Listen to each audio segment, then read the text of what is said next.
2007년도 1월달 어느 금요일 오전에 미국의 워싱턴 DC의 한 지하철 입구에서 한 젊은 청년이 야구 모자를 눌러쓰고 그리고 청바지를 입고 바이올린 연주를 하고 있었습니다.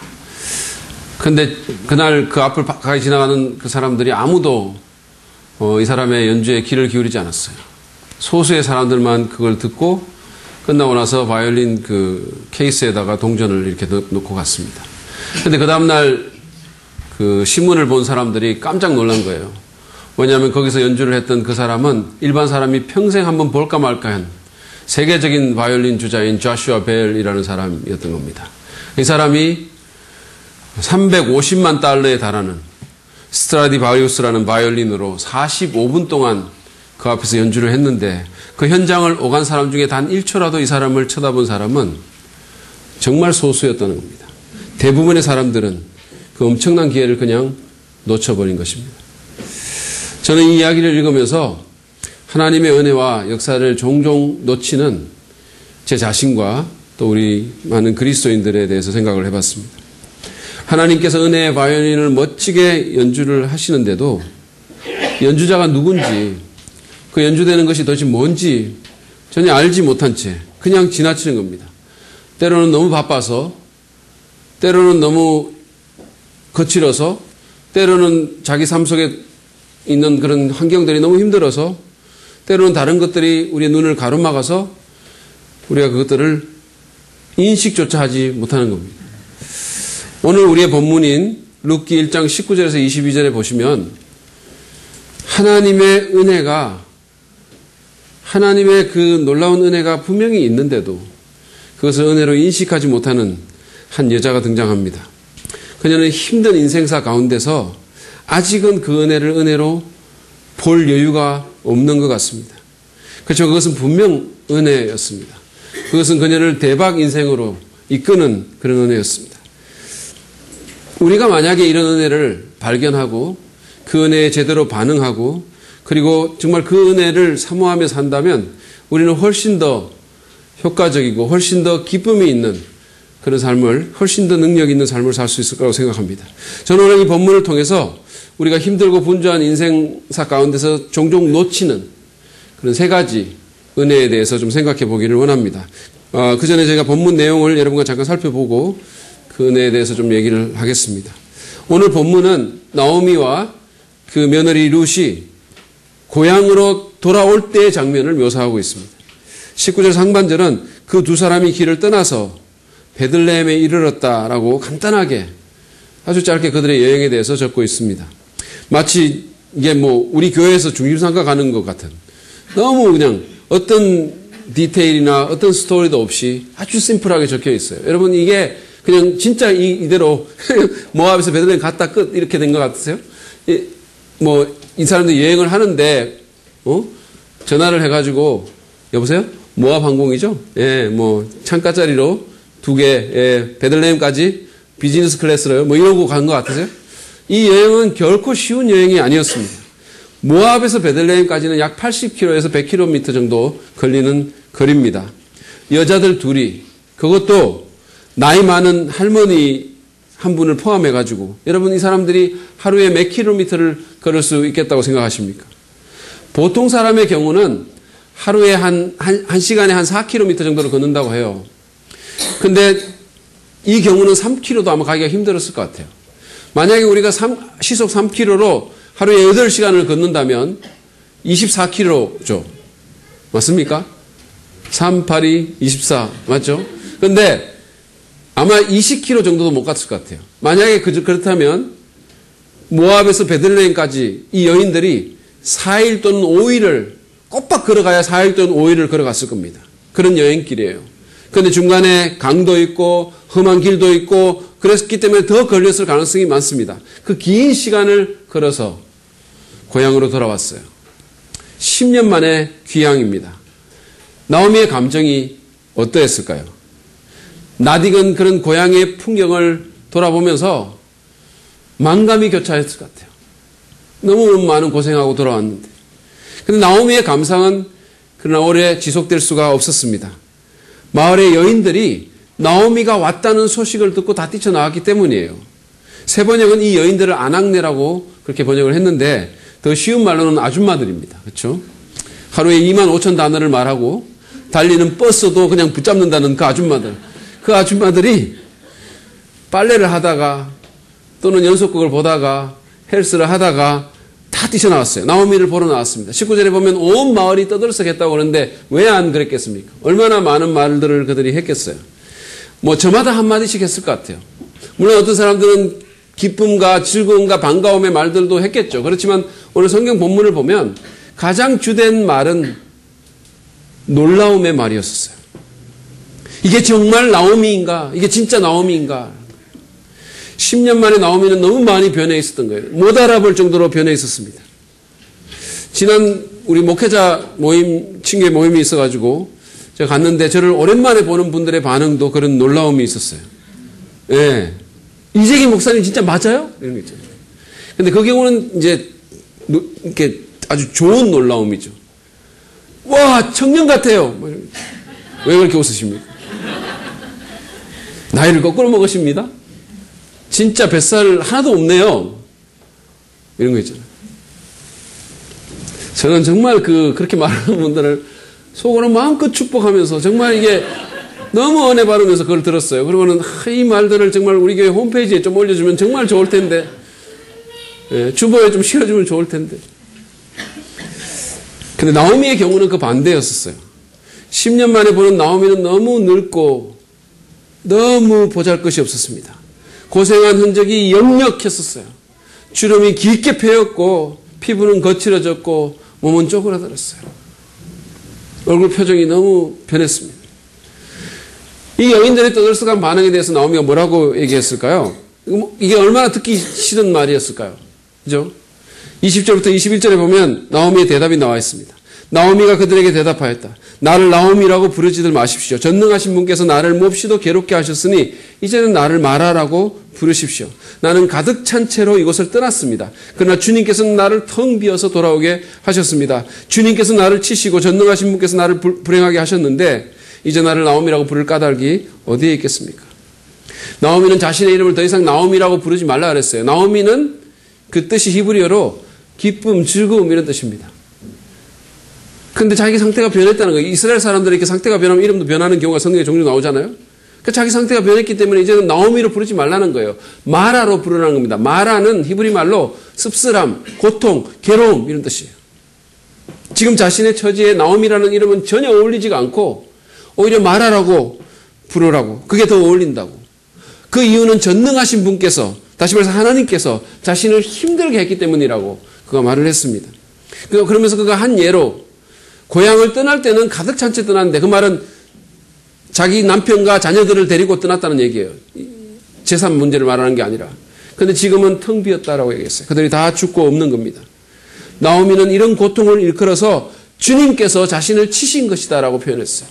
주님께서 나를 치셨고 전능하신 분께서 나를 불행하게 만들었다라고 그렇게 표현했습니다.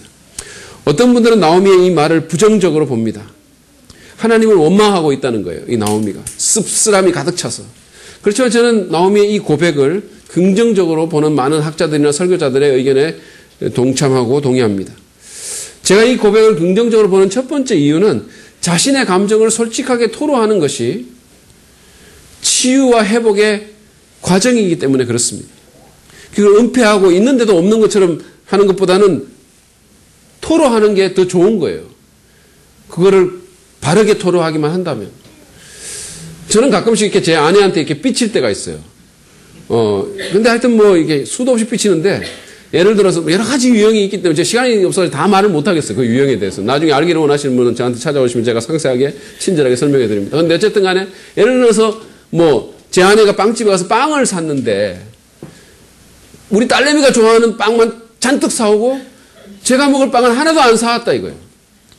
그러면은 그냥 기분이 상합니다. 그러면 인상이 굳어지고 아주 그게 제가 막 삐지기 시작하는 거예요. 그렇지만 말은 안 하죠. 왜냐하면 말을 하지는 못하겠어요. 왜냐하면 좀 너무 사람이 이렇게 빵 때문에 너무 또 그렇지 않아요. 제가 사회적인 위치가 있는 사람인데 빵 때문에 삐진다. 만약에 우리 집사람이 그걸 알아가지고 무슨 교회 홈페이지에 사랑빛는 교회 담임 목사 이재기 빵 때문에 삐져 이렇게 올리면 제가 얼마나 난처하겠어요. 그래서 제가 말을 안 하는 거예요.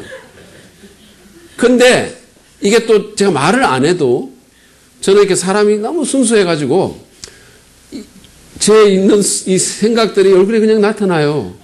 그럼 우리 집사람도 눈치가 오죽 빠릅니까? 그러니까 뭔가 기분이 안 좋다는 걸 알아차리죠. 그러면 저한테 묻습니다. 여보 화났어? 이러는 거예요. 그럼 제가 이렇게 화는 엄청 인상 쓰면서 뭘 화가 나? 안 났어. 이렇게. 그러면서도 속에서는 콩하게 담아두는 거예요. 여러분 이런 것들이 자꾸 쌓이다 보면 그러면 정말 안 좋아지죠. 그러면 관계가 정말 나빠지게 되는 겁니다. 치유가 될 수가 없고 내 마음이 풀릴 수가 없는 겁니다. 오히려 솔직하게 말하는 것이 더 좋은 거예요. 그것이 치유의 첫걸음이 될 수가 있는 겁니다. 하나님께 대해서도 마찬가지예요. 성경을 보십시오. 여러분 시편의 기자들이라든지 선지자들 이런 사람들이 얼마나 하나님께 솔직했는가를 한번 잘 보세요. 기도문 같은 걸 읽어보십시오. 정말로 요즘 말로 치면 정말 하나님께 돌직구를 그냥 막 날렸어요. 하나님 왜 이러십니까? 하나님 왜 이렇게 나를 힘들게 만드십니까? 하나님 언제까지 이러실 겁니까? 심지어 예레미야 선지자는 하나님 나를 속이십니다. 이렇게 했어요. 여러분 하나님께 솔직하셔도 괜찮습니다. 단지 하나님 앞에서 솔직하십시오. 나오미가 그랬던 것처럼. 하나님은 우리의 그런 감정 표현을 감당하실 수 있는 분이세요. 속에 막 힘들고 지금 의문이 있고 안 풀렸는데 하나님 제가 믿음이 너무 좋아가지고 다 괜찮아요. 이러면 이게 안 되잖아요. 이게 풀리지가 않는 거예요. 그래서 저는 이 나오미의 이 말을 일단은 긍정적으로 봅니다. 근데 제가 나오미의 말을 긍정적으로 보는 더 중요한 이유가 있어요. 그것은 그가 한 고백의 내용 때문입니다. 나오미는 자신의 인생을 얘기를 하면서 그 인생에 일어난 여러 가지 일들, 특별히 여기서는 안 좋은 일들이 많이 일어났으니까 그 안 좋은 일들의 주체로 전능하신 분 그리고 주님이라는 타이틀을 사용을 해서 그 주체를 적시했습니다. 전능하신 분이란 히브리 말로 샤다이라는 단어예요. 근데 그 샤다이라는 단어는 여러분 지금 보시는 이 단어가 엘 샤다이라는 단어예요. 그 앞에 있는 이쪽에 있는 게 엘이고 이쪽에 있는 게 샤다이인데 무슨 상관이 있겠습니까, 여러분? 어쨌든 간에 근데 이 엘 샤다이라는 말은 전능하신 하나님 이런 뜻이에요. 그렇죠? 근데 이 샤다이는 산이라는 그러니까 산, 마운틴, 산이라는 그런 어원에서 나온 말인데 듬직함, 믿을만함, 뭐 강함, 이런 튼튼함 이런 의미가 있는 말입니다. 그래서 전능하신 분이에요.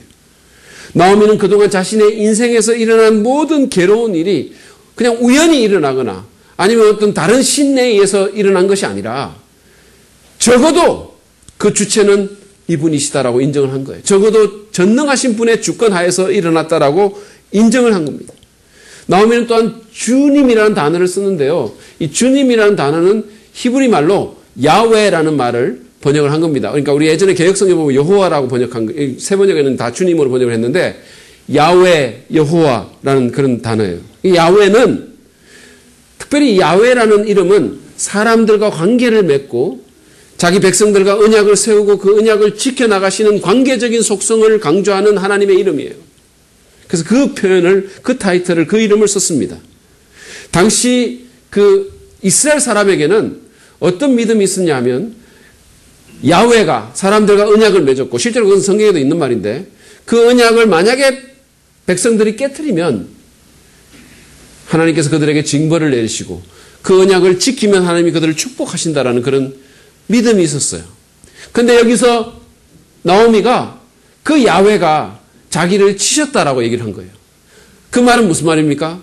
그가 물론 자기 남편이 주도하긴 했지만 어쨌든 모압이라는 우상의 땅으로 궤도 이탈을 했는데 하나님께서 야훼께서 자기에게 징벌을 내리셨다는 뜻이에요.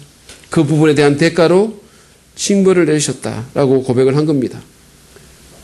그러니까 적어도 이 표현을 통해서 우리가 이걸 보면 물론 나오면 아직까지도 모든 문제가 해결된 것이 아니고 아직까지도 상처가 남아있고 여전히 어렵지만 그러나 적어도 이 모든 일의 주권자는 하나님이시다라는 것.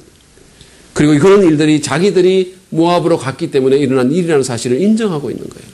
그래서 제가 그것을 긍정적으로 보는 겁니다. 그리고 우리가 지난번에 본 것처럼 1장 6절에서 말한 것처럼 그 야훼가 다시 말해서 자기를 치신 그 야훼가 지금은 이제는 백성들을 돌보시고 은혜를 베푸셨기 때문에 자기를 베들레헴으로 다시 불러오신다는 사실도 그 인정을 하고 있는 거예요. 22절은 1장의 결론입니다. 그리고 2장의 서두이기도 해요. 근데 여기서 룻기의 기자는 오늘 본문의 장면에서 계속 빠져 있었던 룻의 존재를 부각시킵니다. 한번 읽어보시죠. 이렇게 하여 나오미는 모압 여인의 며느리 룻과 함께 모압 지방에서 돌아왔다. 그들이 베들레헴에 이르렀을 때는 보리를 거두기 시작할 무렵이었다. 보리를 거두던 그런 보리를 추수되면 4월 또는 5월쯤입니다. 그러니까 이 구절은 2장에서 이제 전개될 그 추수밭의 사건들을 위해서 독자들을 준비시키고 있는 거예요. 이제 앞으로 그런 일이 있을 거라고 이렇게 복선을 깔아놓고 있는 거예요. 자, 여러분 생각해 보십시오.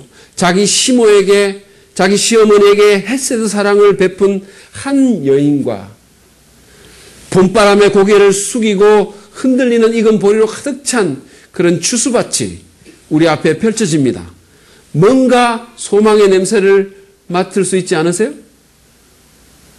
못 맡으시겠어요? 예. 여러분 감기 드셨습니까?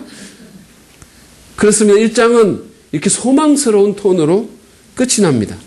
그렇다면 이 본문에서 정말 우리가 나오미가 인식하지 못하고 우리도 종종 놓치는 그런 은혜는 과연 뭡니까? 여기에 어떤 은혜가 있습니까? 우리가 반드시 봐야 될 은혜가 어떤 것입니까? 첫 번째는 섭리적인 돌봄의 은혜입니다. 섭리적인 돌봄의 은혜입니다. 제가 앞에서 이 두 여자의 여행에 대해서 이미 말씀을 드렸죠. 그렇죠?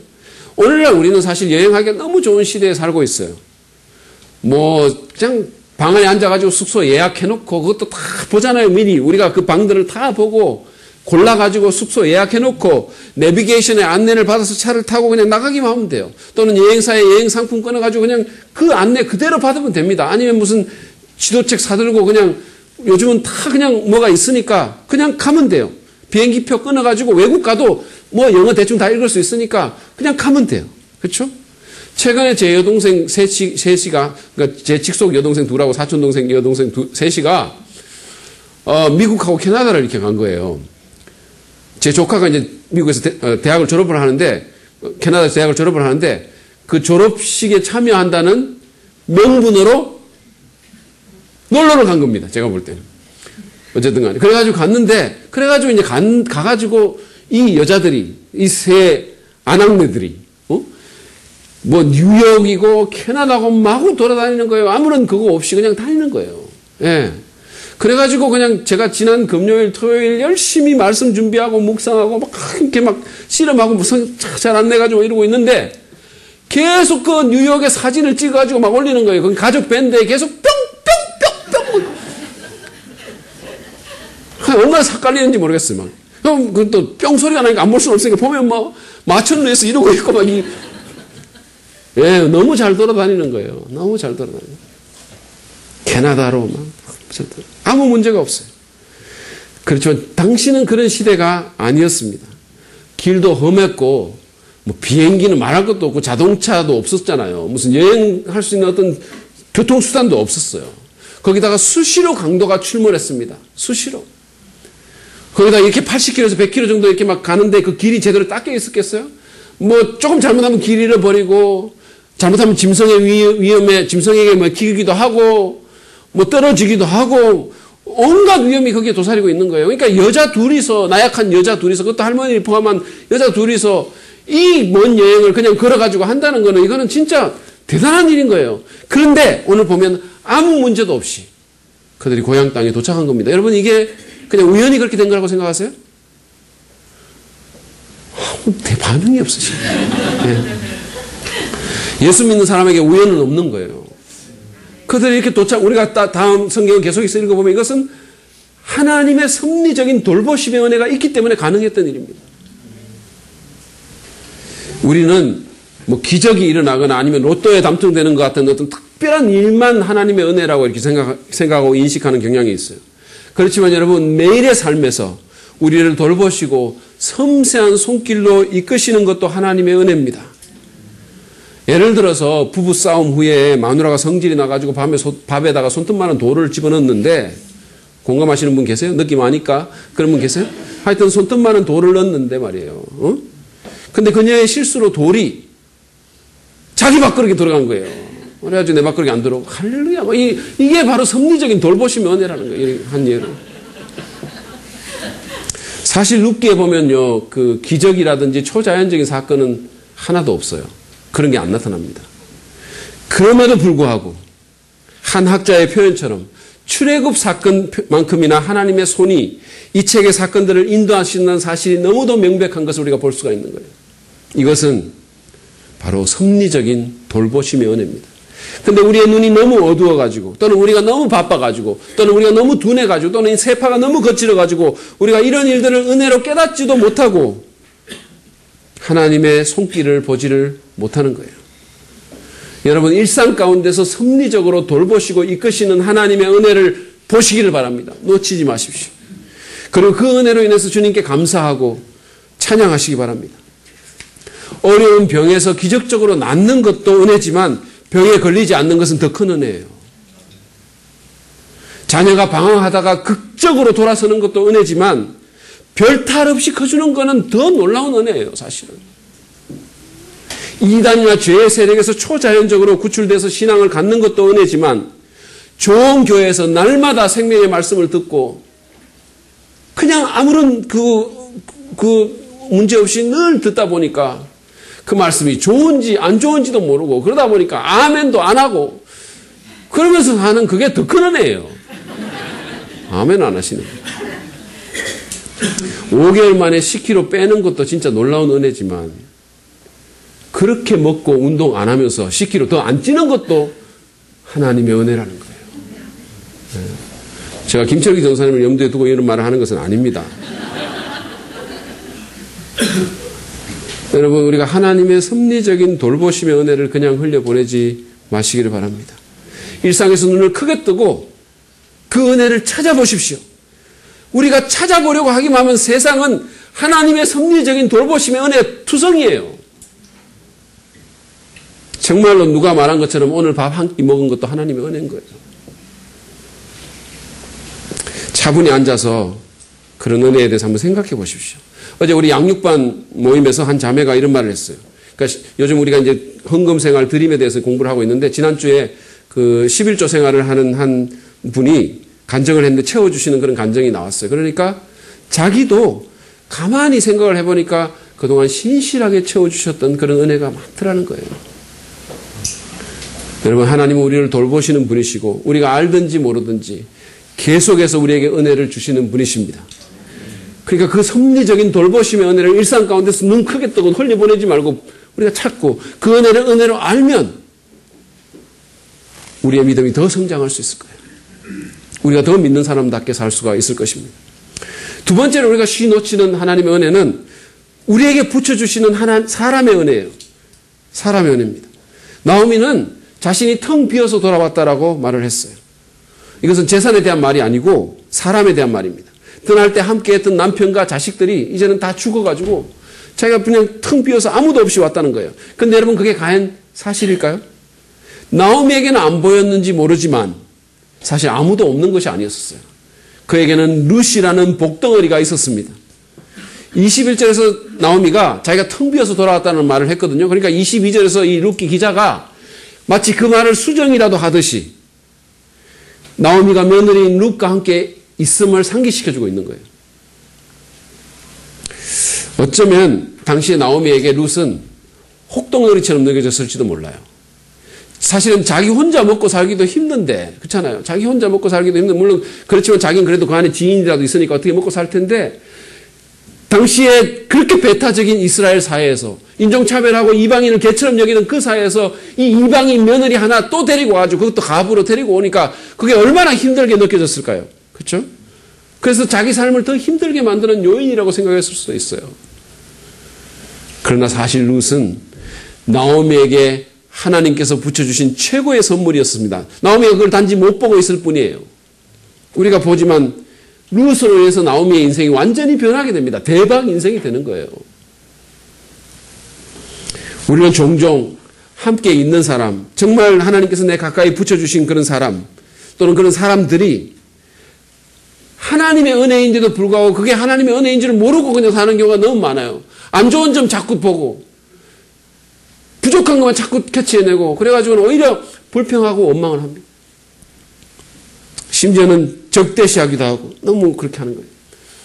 한 노부부가 TV 어떤 프로그램에 나간 거예요. 이건 사실입니다. 실제 있었던 일이에요. 근데 그 무슨 게임을 하는데 이제 단어를 얘기를 해주면 한 사람이 설명하고 다른 사람이 그 말을 해주는 거예요. 대답하는 겁니다. 근데 그 문제가 뭐였냐면 천생연분이었어요. 그러니까 할아버지가 할머니를 보고 그걸 보고는 우리 같은 사이를 뭐라 그래 그랬어요. 그랬더니 할머니가 왼수라고 대답했어요. 이게 막 너무 당황스러운 거예요. 그러니까 이게 공중 다 나가는데 사람들 다 보는데 그러니까 할아버지가 엄청 당황하면서 아니 그게 아니고 내자로 우리 같은 사이 내자로 이랬어요. 그랬더니 평생 왼수 이렇게 했어요. 여러분 하나님께서 붙여주신 은혜의 사람이 은혜인 줄 모르고 평생 왼수처럼 여기지는 않으십니까? 그러고 살지는 않으세요? 여기 부부로 앉아계신 분들, 부부 옆에. 한번 옆에 잘 보세요. 어떻게 보이세요? 네? 은혜의 선물로 보이시나요? 예, 정말 모범적이십니다. 한 분만. 다른 분들은 진짜 왼수예요? 나오미에게 룻을 붙여주신 하나님은 우리에게도, 여러분에게도 누군가를 붙여주는 은혜를 주십니다. 그 은혜를 발견하시기 바랍니다. 여러분의 룻이 누구일지 한번 생각해 보세요. 여러분의 룻이 누구일지 정말 여러분으로 하여금 하나님께 더 가까이 나가게 만들고 여러분의 인생에서 정말 의미를 부여해주는 그 룻이 누구일지 한번 생각해 보십시오. 그리고 그 하나님의 은혜를 소홀히 여기거나 놓치지 마시기를 바랍니다. 여러분의 배우자가 사실은 여러분의 룻일 수 있어요. 왼수가 아니라 평생 왼수가 아니라 하나님의 은혜의 선물이라는 말입니다. 여러분의 자녀가 여러분의 룻일 수 있습니다.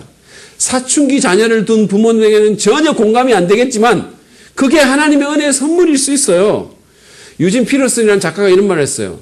자녀는 부모로 하여금 하나님께 무릎 꿇지 않을 수 없도록 만들기 때문에 정말 예상치 못한 일로 자꾸만 우리를 당황케 만들고 그리고 막 자꾸만 우리의 믿음을 막 이렇게 막 그렇게 만들기 때문에 막 우리의 믿음을 쭉쭉이 하게 만들기 때문에 그것만으로도 하나님의 선물이다 이렇게 얘기했어요. 물론 선물 같지 않은 선물이죠. 그렇지만 선물이라는 거예요. 또는 믿음의 친구나 목장의 식구가 여러분의 룻일 수도 있어요. 여러분이 그것을 발견하지 못하고 있을 따름이에요. 오히려 이상한 것만 자꾸 보려고 하고 그의 영혼을 보시기를 바랍니다. 또는 여러분의 목자님이나 또는 교역자가 여러분의 인생에 하나님의 축복을 가져다 주는 은혜의 선물일 수 있어요. 룻일 수 있어요. 제가 불광동교회 청년부를 맡아 사역을 했을 때 청년부 친구들이 이 청년부를 소개하는 그런 영상을 하나 만들었어요. 이 무슨 전도 집회하는 날 친구들 다 모아놓고 이제 청년부를 소개하는 영상을 만들었는데 그 영상 가운데 제게 대한 소개도 나왔어요. 그런데 그 한 청년이 제게 대해서 말을 하면서 이렇게 말했어요. 이재기 목사님은 하나님께서 우리 청년부에 주신 최고의 선물이에요. 이렇게 말했어요. 여러분 제가 그런 사람입니다. 감동을 좀 받으세요. 물론 그 청년은 그렇게 말은 했지만 최고의 선물처럼 저를 대하지는 않았어요. 여튼 하나님께서 여러분 옆에 붙여주신 그 사람들을 통해서 하나님의 은혜를 발견하시기를 바랍니다. 그러시기를 바랍니다. 정말 그들을 하나님의 은혜로 알고 귀히 여기고 하나님께 감사하십시오. 그리고 함께 하나님의 뜻을 이루어 가시기를 바랍니다. 그리고 당신도 그 사람에게 하나님의 은혜의 선물이 되도록 노력하시기를 바랍니다. 마지막으로 우리가 시 놓치는 정말 은혜같이 안 보이는 은혜는 괴롭게 함의 은혜라는 거예요. 괴롭게 함의 은혜. 이상하죠. 이건 이렇게 모순되는 단어 같아요. 그렇죠? 오늘 나오미는 하나님께서 자신을 정말 많이 괴롭게 했다라고 말을 했어요. 10년 동안 외국 땅에 빌붙어 사는 것, 기근을 겪은 것, 그것도 정말 어려운 일인데 남편과 두 아들까지 그냥 다 죽었으니까 그 괴로움 우리가 짐작이나 하겠어요? 그 극심한 고난의 주체로 나오미가 지목한 존재가 바로 하나님이십니다. 하나님이 그렇게 하셨다는 거예요. 여러분 하나님이 왜 그렇게 하셨을까요? 왜 이 가련한 여인을 그렇게 괴롭혔을까요? 왜? 하나님이 심술이 나서 그랬을까요? 하나님이 막 이 약한 여자가 막 힘들어하는 것을 보고 막 기쁨을 느끼기 때문에 그랬을까요? 만약에 그렇다면 그건 하나님이 아니죠. 여러분, 다른 사람을 괴롭히면서 즐거움을 느끼는 존재에게는 우리가 붙여주는 이름이 하나님 말고 딴 게 있어요. 그게 뭔지 아십니까? 변태라는 이름이에요. 변태. 하나님은 그런 분이 아니세요. 그러면 왜 그랬을까요? 그것은 바로 나오미를 돌이키기 위해서입니다. 나오미를 축복하시기 위해서요. 여러분, 나오미는 지금 이때까지 모압이라는 우상으로 가득 찬 땅에 있었어요. 이때는 구약시대입니다. 모압에는 교회가 하나도 없었어요. 오직 이스라엘에만 성전이 있는 겁니다. 그러니까 말하자면 영적으로 말하면 하나님 완전히 떠나서 10년 동안 생활한 거예요. 물론 내적으로 믿음을 지켰을지는 모르지만 하나님을 참으로 예배할 수 있는 공간을 잃어버리고 사는 거예요. 거기 지금 나오미가 있는 겁니다. 거기다가 나오미가 계속해서 모압 땅에 있으면 그와 그 자부를 통해서 이 땅에 메시아를 보내려는 하나님의 계획은 수포로 돌아가게 되는 거예요. 그래서 하나님께서 그녀를 괴롭게 하신 겁니다. 괴롭게 한 거예요. 그래서 그가 돌아올 수밖에 없는 상황에 처하게 만든 거예요. 여러분 한번 생각해 보시기를 바랍니다. 만약에 말이에요. 나오미가 거기 모압이라는 곳에 갔는데 하나님의 뜻을 벗어나가지고 모압에 있고 우상으로 가득 찬 그 땅에 있는데 계속해서 하는 일마다 잘 되고 막 축복, 정말 소위 우리가 말하는 그 복이라고 하는 복이 막 오면 과연 베들레헴으로 돌아올 수 있었을까요? 과연 그랬을까요? 그러지 않았을 것 같아요. 사람은 잘 안 그럽니다. 뭐가 잘 되면 우리가 하나님 안 찾아요. 그 이방 땅에서 안주했을 것이고 결국은 믿음도 흐려지고 하나님 백성으로서의 정체성도 잃어버렸을 겁니다. 메시아를 위한 하나님의 계획을 이루지 못했으면 말할 것도 없어요. 그러므로 하나님의 이 괴롭힘은 돌이킴을 위한 부르심이며 회복의 은혜입니다. 변장한 축복이에요. 나오미가 이 괴롭힘을 은혜로 생각했을까요? 그렇지 않았을 겁니다. 오늘 말을 봐도 그렇지 않은 것 같아요. 우리도 마찬가지예요. 삶의 어려움이 닥치면 하나님을 원망하기가 쉽지 그것을 은혜로 잘 보지 않습니다. 감사는 말할 것도 없어요. 그러나 여러분 한번 생각해 보시길 바랍니다. 우리가 잘못된 길을 가는데 지금 죄를 짓거나 회사에서 잘못된 일을 하거나 하여튼 우리가 하나님을 떠나 있거나 우리 마음이 계속해서 떠나 있는데 근데 하는 일마다 잘 된다면 모든 일이 잘 풀리게 하신다면 여러분 그게 은혜일까요? 그게 진짜 은혜일까요? 아니면 괴롭혀서라도 돌이키게 하는 것이 은혜일까요? 예? 후자죠. 이게 어려우세요? 그래서 괴롭혀서라도 돌이키는 게 은혜라는 거예요. 그래서 제가 하나님께서 여러분에게 괴롭힘의 은혜를 많이 주시기를 축원한 겁니다. 이렇게 하면 소리가 적을 수가 있을까요? 싫으시죠? 여러분 괴롭힘의 은혜니까. 그리고 좀 억울하다는 생각도 왜 우리만 이런 생각이 드세요? 여러분 그러면 캐톨릭식으로 한번 해볼까요? 캐톨릭에 보면 이런 게 있어요. 캐톨릭에 보면 주께서 여러분과 함께 이렇게 말을 하면 여러분은 어떻게 하냐면 주께서 사제와 함께 이렇게 하는 거예요. 자, 그러면 우리가 어떻게 하냐면 제가 주께서 여러분에게 괴롭힘의 은혜를 이렇게 하면 여러분은 저한테 주께서 목사님에게 괴롭힘의 은혜를 더 많이 이러면 좀 덜 억울하시겠어요? 사실은 제가 이렇게 하나님께서 저를 괴롭히신다는 생각을 하는 것이 두려워요. 예, 두렵습니다. 그런데 만약에 제가 잘못 가고 있는데 하나님이 가만히 계신다는 생각하면 더 두려워요. 더 두렵습니다. 그래서 제가 너무너무 사랑하는 우리 아들 하늘이가 대학교 들어가가지고 막 신앙이 좀 소홀했을 때, 막 늦잠 자고 막 교회도 막 빼먹고 막 이랬을 때 제가 하나님 그 아이를 좀 그냥 놔두지 마시고 그 인생을 좀 흔들었으라도 좀 돌이켜 주세요라고 제가 눈물로 기도한 거예요. 제가 얼마나 많은 눈물을 걔 때문에 흘린지 아세요? 무슨 그래도 특별한 일이 있었던 거 아니에요. 그 영혼을 위해서 제가 기도한 거예요. 그 인간은 모릅니다. 제가 얼마나 많은 눈물을 흘렸는지. 그게 제 본심이라는 거예요. 여러분 제 마음을 아시겠어요? 그래서 제가 하나님이 여러분에게 괴롭힘의 은혜를 많이 주실 것을 축원한 거예요. 여전히 표정이 안 좋고 여전히 아멘을 안 하시네요. 옥하는 목사님의 책 제목처럼 고통에는 뜻이 있습니다. 우리가 당하는 모든 고통에는 뜻이 있어요. 하나님은 뜻없는 고통을 주시는 분이 아니십니다. 우리 중에는 지금 하나님의 어떤 괴롭힘을 경험하고 있는 분도 계실 거예요. 어떤 경우는 자신의 잘못으로 인해서, 방황함으로 인해서, 하나님께로부터 떠남으로 인해서, 또 어떤 경우는 직접적인 잘못이 없는데도 어려움을 겪을 수 있어요. 그렇지만 그게 어떤 경우든지 간에 만약에 이런 것이 있다면 그것을 하나님의 은혜로 아십시오. 왜냐하면 그것은 우리를 자극해서 우리를 좀 더 하나님 가까이 두게 하려는 하나님의 회복의 손짓이기 때문이에요.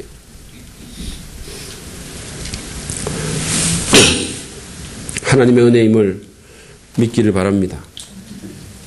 예를 들어서 말이죠. 성경에도 보면 이런 두 케이스가 나오는데 요나의 경우에는 요나가 하나님의 뜻에 불순종하고 도망갔잖아요. 그러니까 하나님께서 어떡합니까? 가만히 있지 않고 정말 괴롭히죠. 막 풍랑을 일으키고 배를 흔들고 막 물고기 이만한 거 준비해가지고 물고기 뱃속에 들어가게 하고 하여튼 가만히 있지 않고 하나님 정말 집요하십니다. 난리를 쳐가지고 정말 괴롭혀가지고 돌이키잖아요. 그런가 하면 베드로도 있어요. 베드로는 자기가 잘못한 케이스는 아닙니다. 그가 갈릴리에서 그냥 고기를 잡는데 그날 밤새도록 고생했어요. 무지무지하게 고생했어요. 근데 한 마리도 안 잡히는 거예요. 여러분, 우리가 야구를 할 때 이렇게 뭘 치면 있잖아요. 공을 치면 맞으면 세게 쳐도 힘이 안 들어요. 근데 헛방 치면 정말 힘들어요. 밤새도록 헛당질한 겁니다. 그러니까 밤새도록 얼마나 힘들었겠어요. 죽도록 고생했습니다. 진짜 어떤 목사님이 말한 것처럼 베드로는 밤새도록 고기를 잡으려고 했고 하나님은 밤새도록 고기를 쫓았어요. 가지 마라. 밤새도록 하나님 맡기고 둘이 서로 고생하면서 밤새도록 그 괴롭힘을 통해서 그러나 베드로는 자신이 정말 죄인임을 발견하게 되고 예수 그리스도가 하나님의 아들임을 깨닫게 된 거예요. 저는 신학교에서 해마다 신입생 면접을 합니다. 그러면 그 면접을 하면서 아주 감동적인 스토리들도 많이 들어요. 근데 그 중에는 방황하다가 정말 하나님의 괴롭게 하시는 은혜를 받고 믿음을 가지게 되거나 또는 다시 믿음으로 돌아오거나 심지어는 신학교까지 오는 그런 얘기들을 제가 들어요. 한 학생은 결혼을 했는데 다운 증후군에 걸린 아이를 낳았어요. 그 부인이 정말 똑똑하고 정말 이렇게 재능도 많고 돈도 잘 벌고 하여튼 뭐 못하는 게 없는 그런 부인이었어요. 정말 잘 나가는 그런 자매였는데 그 아이를 낳고 우리한테 와서 이런 말을 했어요. 목사님, 제 마음이 많이 가난해졌습니다. 그랬어요. 많이 가난해졌습니다. 여러분, 가난한 마음을 갖고 사는 것이 얼마나 큰 복인지 아세요? 우리가 마음이 안 가난하기 때문에 너무 모든 것이 잘 돼가지고 너무 마음이 부유하기 때문에 자꾸만 하나님으로부터 우리가 떠나는 거예요. 별로 간절함이 없어지는 겁니다. 주님은 가난한 마음을 가진 사람이 복 있는 자라 그랬어요. 천국이 그런 자의 것이다 그랬어요. 여러분의 심령이 얼마나 가난합니까? 하나님은 그런 것을 주시기 위해서 때로는 우리를 괴롭히시는 거예요. 혹시 지금 괴로움을 경험하고 계십니까? 그것은 은혜입니다. 변장한 은혜임을 믿으시기 바랍니다. 그것을 은혜로 알고 그 은혜에 반응하시기 바랍니다. 회개할 일이 있으면 회개하시고 돌이킬 일이 있으면 돌이키십시오. 만약에 그런 게 없다면 그냥 하나님을 신뢰하고 인내하십시오. 가난한 마음으로 하나님께 기도하고 매달리시기 바랍니다. 여러분이 잘 아시는 시 중에 흔들리며 피는 꽃이라는 시가 있어요. 시인이 이렇게 노래합니다. 제가 한번 읽어봐 드릴게요. 싸늘하게 흔들리지 않고 피는 꽃이 어디 있으랴. 이 세상 그 어떤 아름다운 꽃들도 다 흔들리면서 피었나니 흔들리면서 줄기를 곱게 세웠나니 흔들리지 않고 가는 사랑이 어디 있으랴. 젖지 않고 피는 꽃이 어디 있으랴. 이 세상 그 어떤 빛나는 꽃들도 다 젖으며 피었나니 바람과 비에 젖으며 꽃잎 따뜻하게 피었나니 젖지 않고 가는 삶이 어디 있으랴. 하나님의 흔드심에 괴롭히심에 여러분 잘 반응하십시오. 그러면 꽃이 필 겁니다. 하나님이 결국은 꽃 피게 하실 거예요. 오늘 우리는 힘든 인생 가운데서 우리가 쉬 놓칠 수 있는 세 가지 은혜에 대해서 살펴봤습니다. 그것은 섭리적인 돌보심의 은혜, 붙여주신 사람의 은혜, 그리고 괴롭힘의 은혜입니다. 이런 은혜를 놓치지 맙시다. 은혜를 은혜로 알고 은혜에 반응합시다. 베드로는요, 베드로후서 3장 18절에서 우리의 주님이시며 구주이신 그리스도 예수에 대한 지식과 그의 은혜 안에서 자라가십시오라고 말했어요. 여러분, 우리가 신앙생활 왜 힘든지 아세요? 왜 늘 교회는 나오는데 5년을 나오고 10년을 나오는데 늘 그대는지 아세요? 우리 안에 은혜가 경험되지 않기 때문에, 하나님의 은혜가 은혜로 안 느껴지기 때문입니다. 은혜가 없는 거예요. 그러니 힘든 거예요. 은혜를 경험해야 자랄 수 있습니다. 십자가의 은혜, 하나님의 은혜, 일상의 은혜, 그 모든 은혜를 우리가 경험해야 되는 거예요. 그러므로 은혜를 구합시다. 다윗이 시편 30편 10절에서 기도한 것처럼 주님 나에게 은혜를 베풀어 주십시오. 주님께서 나를 돕는 분이 되어 주십시오. 그렇게 기도합시다. 우리 가운데 힘든 분들, 어려운 분들, 이 기도를 하십시오. 주님 앞에 간절히 기도하시기 바랍니다. 주님, 나를 돕는 분이 되어 주십시오. 그리고 뿐만 아니라 존 올트버가 말한 것처럼 정말 은혜를 은혜로 알아차리는 훈련을 하고 삽시다. 눈을 크게 뜨고 하나님의 은혜를 흘려보내지 맙시다. 영적인 민감함을 달라고. 그냥 세상 사람들이, 하나님 없는 사람들, 이 세상에 하나님도 없고 아무것도 없고 그런 사람들이 보는 것처럼 세상을 보지 말고 눈 크게 뜨고 우리의 영안으로 하나님의 은혜를 곳곳마다 살펴보고 알아차리고, 그래서 그 은혜에 올바로 반응하고 은혜에 감사하는 우리가 되기를 바랍니다. 심지어 괴롭힘의 은혜까지도 마찬가지예요. 정말로 힘들지만 얼마나 힘드시겠어요? 나오미가 힘들었던 것처럼 얼마나 지금 힘든 분이 있습니까? 그러나 그럼에도 불구하고 고통스럽더라도 어렵더라도 이유를 다 모르더라도 하나님을 신뢰하고 순종하며 연단을 받읍시다. 여러분, 은혜에 감사하는 그런 마음이 있으세요? 정말로 은혜에 감사하십니까? 주님의 은혜에 감사가 있으십니까? 요즘 저희가 이제 양육반 모임을 하잖아요. 토요일 날. 이게 정말 너무 귀한 것 같아요. 너무 분위기도 좋고 너무 간증들도 많고. 저희가 이제 요즘은 이 드림에 대한 공부를 좀 하고 있는데, 그런 과정 가운데 정말 간증들이 너무 좋은 거예요. 여러분, 막 이런 말도 있었어요. 굶으면 굶지. 하나님 앞에 드리기 위해서 정말 이 없는 가운데서 드리는데 굶으면 굶지. 그 말이 제 마음을 확 쳤어요. 굶으면 굶지.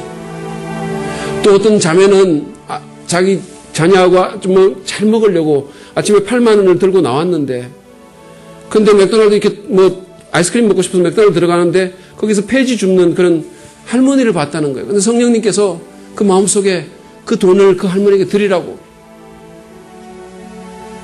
그래가지고 그 돈을 그 할머니에게 드렸다는 거예요. 그랬더니 그냥 정말 기쁨이 충만하고 하나님의 사랑이 넘쳤다라고 얘기를 했어요. 어떤 젊은 부부는 이 교회에 11조를 드리고 또 부모님에게도 11조를 드리는데, 이렇게 살다 보니까 다른 거 쓰고 이러다 보니까 한 달 빼먹었는데, 그걸 나중에 발견하고는 회개하고, 주님의 우선순위에 못 둔 것을 회개하고는 그 돈은 다 썼지만 그 다음 달에 정말 힘들지만 거기서 또 떼가지고 10의 4조를 부모님에게 드리고 교회에 드린 거예요. 근데 우연히 보게 되는데 그들이 차가 있고 차를 타고 가야 되는데 차를 안 타고 가는 우리 집사람이 봐서 왜 그러냐 그랬더니 버스 타고 간다고. 그 주님께 드리고 부모님께 드리니까 이제는 기름값이라도 아낀다고. 근데 하나님께서 그 모든 걸 채워주시는 그런 간증들을 하는 거예요. 여러분, 이 사람들이 왜 그러겠어요? 왜 이런 일을 하겠습니까? 무슨 교회에서 고지서 발송합니까? 아니면 무슨 그거 안 한다고 누가 뭐라 그럽니까? 하나님의 은혜를 알기 때문이에요. 그 은혜에 대한 감사함이 있기 때문입니다. 일상에 사는 은혜가 이게 다 은혜라는 걸 알기 때문이에요. 그래서 그렇게 반응하는 겁니다. 여러분, 하나님의 은혜를 은혜로 알고 그 은혜에 반응하시는 여러분이 되시기를 바랍니다. 그러면 우리는 성장할 것이고, 다윗이 고백한 것처럼 주님께서 마침내 내 통곡을 기쁨의 춤으로 바꿔주심을 경험하게 될 것입니다. 그런 은혜가 우리 모두에게 임하시기를 간절히 축복하고 축원합니다. 이 시간